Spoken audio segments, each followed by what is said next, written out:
Pardi highway પર ઉભેલા dumper પાછળ સ્પોર્ટ્સ બાઇક ઘૂસી જતા ત્રિપુરાના યુવાનનું કરુણ મોત। ટાયર ફાટતા સાઈડમાં ઉભેલા ડમ્પર પાછળ બાઇક સવાર અથડાતા સર્જાયો ગમખ્વાર અકસ્માત। સારવાર દરમિયાન યુવકે દમ તોડ્યો। પારડી પાસે નેશનલ હાઈવે નંબર 48 પર વિશ્રામ હોટલ સામે એક હૃદયદ્રાવક અકસ્માત સર્જાયો હતો। આ અકસ્માતમાં ત્રિપુરાના 33 વર્ષીય યુવાન બિરાબ્રત બિસ્બજીત પોલનું ગંભીર ઇજાઓ થવાના કારણે મોત નીપજ્યું છે।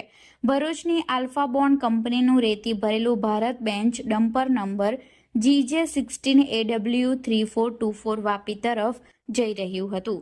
પારડી પાસે ડમ્પરના પાછળના ટાયર ફાટતા ડ્રાઈવર સંદીપકુમાર દુબેએ વાહન રોડની સાઈડમાં પાર્ક કર્યું હતું। ડ્રાઈવરે સાવચેતીના ભાગરૂપે ડમ્પર પાછળ ઝીગઝાગ પટ્ટી અને બ્રેકડાઉનના ચિહ્નો પણ મૂક્યા હતા।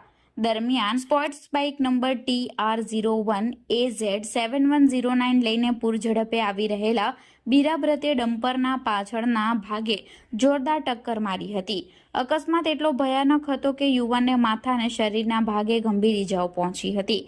સ્થાનિકોએ તાત્કાલિક 108 એમ્બ્યુલન્સને બોલાવી તેને વલસાડ સિવિલ હોસ્પિટલમાં ખસેડ્યો હતો, જ્યાં સારવાર દરમિયાન તેનું મોત નીપજ્યું હતું। પારડી પોલીસે ડ્રાઈવરની ફરિયાદના આધારે ભારતીય ન્યાય સંહિતાની કલમ 281, 125A, 125B, 106(1) અને MV એક્ટ મુજબ ગુનો નોંધી હેડ કોન્સ્ટેબલ જીતેન્દ્રભાઈ અમરતભાઈએ વધુ તપાસ હાથ ધરી છે।